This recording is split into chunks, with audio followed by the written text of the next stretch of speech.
So yesterday I talked about my 5 principles, but added a sixth, which is remember your reality. Don't ever think that you're getting lost in your delusions and craziness that's going on in the brains and possibilities, because it happens everywhere. I mean, from religion to philosophers to cult leaders. I mean, it's everywhere. Your imagination will take hold of you. The other thing I talked about was my personal symbols inside my own relatable story and how I kind of translate them. I debated about what I want to kind of cover, but that's kind of what I want to talk about today. So it's about symbols and how they kind of work in your world, what makes them work. So let's kind of get into that. Main thing I want you to keep in mind is that symbols, as random as they feel and as, what's the word, like the literal mind doesn't want to grasp it, they exist because in the end of all these weird happenings that create this occurrence, which trickles down into a symbol form, is led by your own mind, your own thinking, your own consciousness. Your own consciousness guides you into every moment that you encounter the symbol. Your consciousness is what sees this symbol as a symbol, so on and so forth. So if your literal mind can't grasp it, maybe it can grasp that a little, that you have full control. And the only way that that makes sense, where symbols can interact with you on such an intelligent level, is that there is an intelligence. These symbols exist anywhere and everywhere, because anything and everything that's been created has been created from the consciousness, the thing I kind of covered yesterday. Somebody, anybody, nobody, all carries that same thinker inside of them. They think they're being different, they think they're being unique, but in reality, consciousness is universal. The only thing that's the difference is the perception. Like, you create a different personality based off of the perception, how you were raised, how you were growing up, what you encounter on a daily basis, what your goals are. But then how do those get into your thinking is because of your parents, your friends, your own desires, your own wishes. But the root of it all, it's still the same thinker inside of you and everybody else. So symbols, as much as they feel like it's random, sporadic, miraculous because it just happened on a whim and something that didn't seem entirely possible was possible because you see it then. And now that symbol has taken a hold of you, is in your life, and becomes apparent. I like to call them themes. Like, you have running themes that consistently go on into your world. It's up to you to be able to grasp them and activate them and be able to kind of get a grasp on what the heck is being talked about through these symbols. But that's where your individual journey comes into play, because if it was a strong enough symbol to get it twitching inside your brain to make you start thinking about something, whether that trickle of a thought led into another thought, which led into another thought, and that thought was the magic thought that ended up you in your career path, your life goal, your wish, your desire, or whether that specific symbol was specific enough to share a lesson with you in that moment of time. A couple examples. So that's what I'm trying to do, is figure out examples that I can give you from my own experience. So most recently, 2 nights ago, I think, when I was discovering, no, I'd already made the repair on the truck. So we were driving, we went to the Superstition Mountains, the river is one of our favorite drive spots. A coyote crossed the path. Well, yeah, fine, it's a coyote, whatever, but the way that's symbolic to me is, I'd say maybe about 10 plus years ago, about 10, the Superstition has always been a place of going. I mean, it's been kind of memorable in that way. Well, one night driving down there was a storm going on, and we wanted to go be in the storm and by the lake or whatever. And it was like me, my then girlfriend, and then, which is, the wife now, and my friend. We went for a cruise, we were driving, and the coyote seemed to be there, like it was present. It was standing right by one of the welcome signs of the national, the forest, whatever it is, but it's not a forest, it's more like desert. National park. The coyote was there, no big deal. We go through this night and we make it up the mountain, and we get so far, and the feeling was so eerie, like it was such a weird, tense feeling that it was just kind of, all right, let's turn around and go back. And that's what we did. We ended up going back. We didn't make it all the way, and we kept on going. We just went about our night and didn't think twice. Well, like the next weekend, went back out there again, and there was the same coyote. It seemed like in the same position, at the same sign. It was like deja vu, but it wasn't, because we had a specific mentioning. And as I'm telling you guys this story, I get chills. So one of my sixth senses that I came to realize was chills. Whenever I feel, I don't want to say spirit, but it's almost like the right emotion, the right thing to do. It's the right thing to say to you. So hopefully this has some effect on you, but I'll tell you that about after this. I'll tell you about the chills after this little piece. But the coyote, which was like deja vu, was there again, and it just sent like chills that night, and it was ridiculous because it led to the coyote as a trickster, because of seeing this sign. I started looking it up, and then I re-looked it up again the other night. Well, the coyote in Native American traditions is known as the trickster, is the shapeshifter. It's wisdom in hidden places. So to see wisdom, to understand wisdom. And like I said yesterday, wisdom is a balance of knowledge and understanding. So it becomes wisdom. It's almost like the birth, just like the mother Mary, the father Joseph give birth to the son, the Christ. That's what those stories are all telling you. Male, female, the newborn, some daughters, some son. If you realize that all these stories are trickling and echoing throughout history, everything starts to kind of make a little more sense on what's going on. It's a story of the self and how you can bridge your mind into becoming a better being, a higher elevated thinker. The elevated thinking is just basically this, what I'm trying to cover with you guys. I mean, it's the understanding that there's a lot more to this world than our physical reality. So with this coyote, that was basically it. I mean, it sent chills. I saw the coyote. It was deja vu. It was just one of those weird happenings. But when I say we saw the sign, it was our own thinking that led us to go at that moment, at that time, to make that turn when we made it, to catch that coyote on his path at the same exact moment. That coyote had the same steps of sequence going on to where his thought process, or her, led him down to that very moment at the exact same spot. For all we know, it could have been the exact same coyote, and that's just a dwelling spot. But the simple fact that it occurred, that's something to take note of. That your thinking, your choice making, your decision making led you down that path to where you ended up seeing it. And a lot of you will give credit to a third party, like a God figure, an angel, or a watcher, a guide, a something. In reality, I mean, it can very well be, but that's where I don't want to like trickle you into my world, but we are all one and the same. And it's a hard thing to comprehend and grasp. And it wasn't something that I grasped up until like last year, that we are all equal.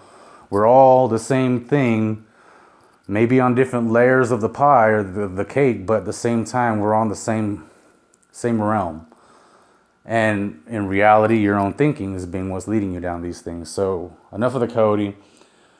The chills, right? The chills started, if you're familiar with my stories, then in the beginning, when I started getting into all this weird, crazy new age and consciousness, and I mean, because I say that term, but in reality, I feel like it's given birth in my life to a whole new understanding, a whole new world. It's not really new age that I speak about, because I don't even think they have all the answers, because they get lost in a delusion.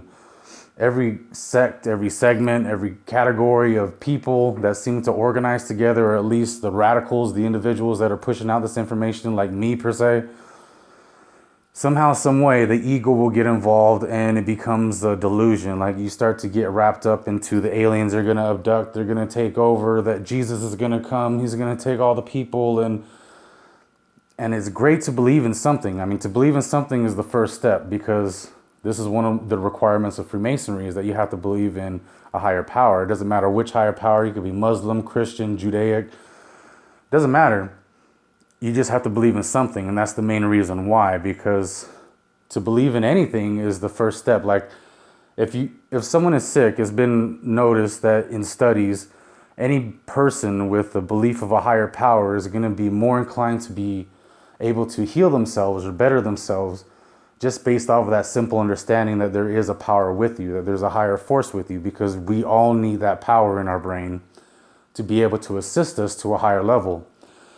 Whether that level be healing, whether that level be telepathicness, synchronicities. I mean, there's all kinds of weird quote unquote miracles that can come from it, but it's not miracles. It's in a way science and a part of life that we don't fully understand, because no one's ever really taught it to us in that way.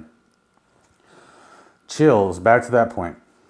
I was one morning watching, YouTube, because a lot of these things that I started finding out and understanding that were all part of the big picture was through YouTube, through everyone else's delusions. Because if you get on there, I mean, there's people that are wrapped up in delusions that are ridiculous, especially this Illuminati thing.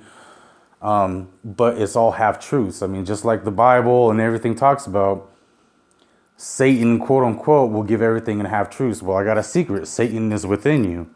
So that character that's within you is being created and giving you this information to make you believe that there's a logical explanation to everything and that nothing is truly really happening.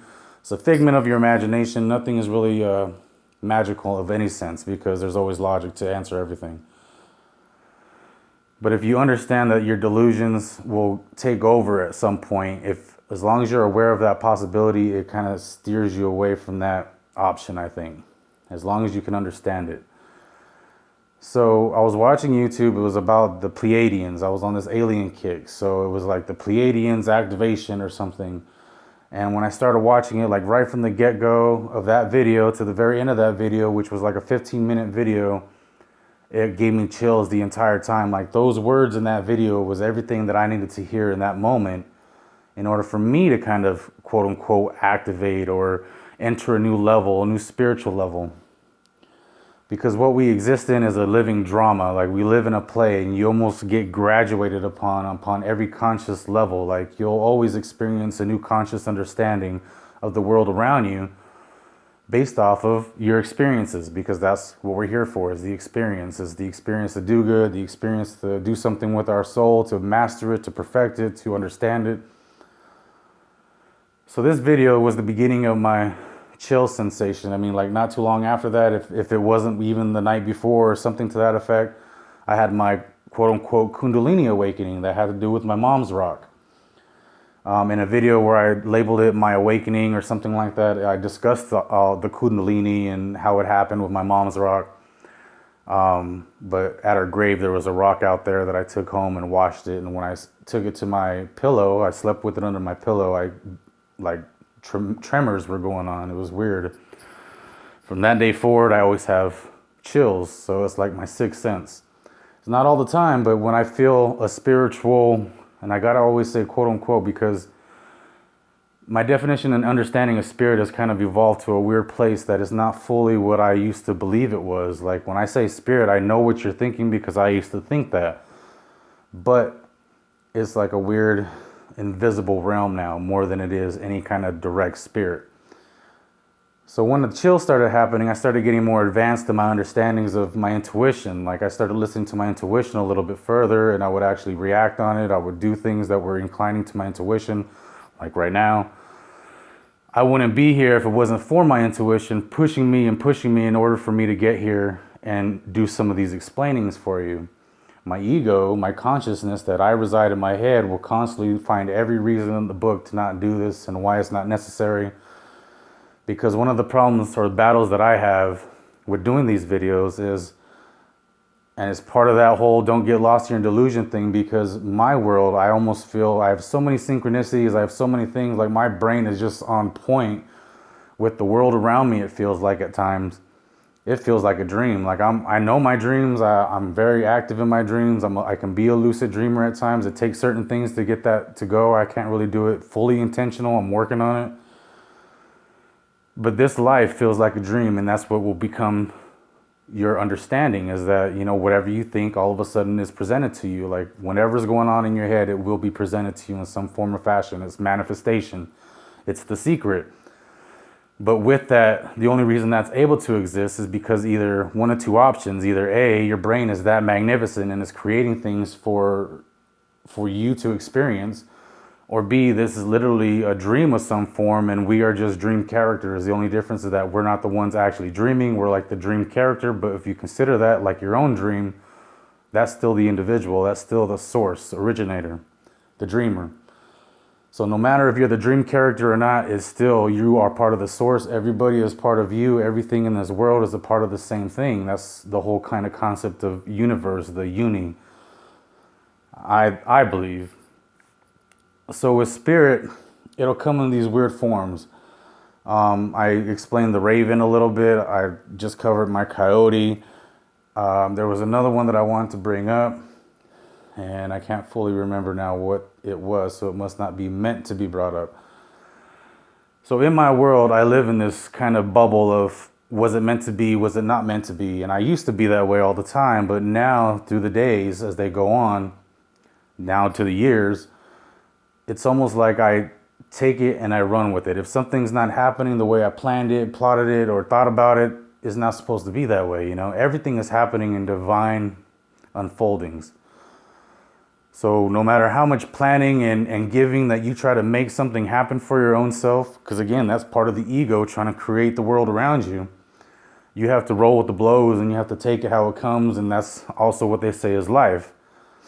But my whole understanding is that you're being guided, you're being directed, you're being orchestrated, partially because of your conscious mind on top of your shoulders, but you also have this weird third-party presence that's like an intelligence, which you already know. You probably already have familiarity with it because it's what you call your angels or your God, or and I think that was the exact thing I wanted to bring up, was the whole God aspect, like just being lost in delusion. And I halfway did bring that up. So understand that this is kind of why they say the crazies, are they really crazy, or are they actually on a different frequency? Are they seeing things maybe that we're not seeing, and we call them crazy because we see invisible, but maybe their eyesight is on a spectrum that is actually seeing something to the nature of what they're describing.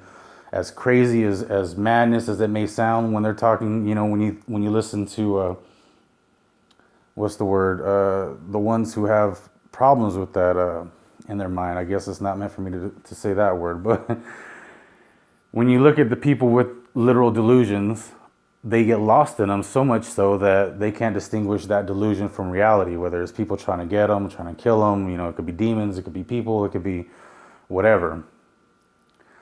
That was the other thing I wanted to talk about, demons. Because the reason I say this now, okay, so let me finish that one thought process, is that the crazy is not really crazy. They just may be seeing things on a different spectrum, understanding things on a different level, and we just can't fathom it because it's not our place to fathom it. But they could very well not be crazy, and there could be an actual something there that's present, some meat and potatoes, but we just can't understand it. The reason I bring up the demons aspect is because when I first started getting into all this spirit stuff, it was almost like a weird, eerie feeling I started getting. And I didn't like it. It was like something was watching me all the time. I was like, because honestly, when I'm in the world, even now as I stand here, it feels like I'm in an arena and there's always eyes on me. And it could be my own delusion or it could be part of the fact. But I've explained it, I've debated about it many times. I've tried to diagnose my own little understanding of it and what the heck's going on. But for the most part, when that first started happening to an exponential level, it kind of gave me a weird, eerie presence. I didn't like it. It was like, it's almost like I was trained to believe it was the devil. And that's what I started running with, was that, you know, it's demonic, it's evil, it's this, it's that. And a long bit of learning had to make me understand that that wasn't the case at all. Like, that's when I started understanding that there is no good and bad. There is only the distinction of perception. What I call good is going to be possibly not good for you. What I call bad may not be bad for you. I mean, it's a line in the sand. It's how have you lived? How has your perception taken over? So we can't fully say that evil is evil, because evil is also love, like if you spell it backwards, if I remember right.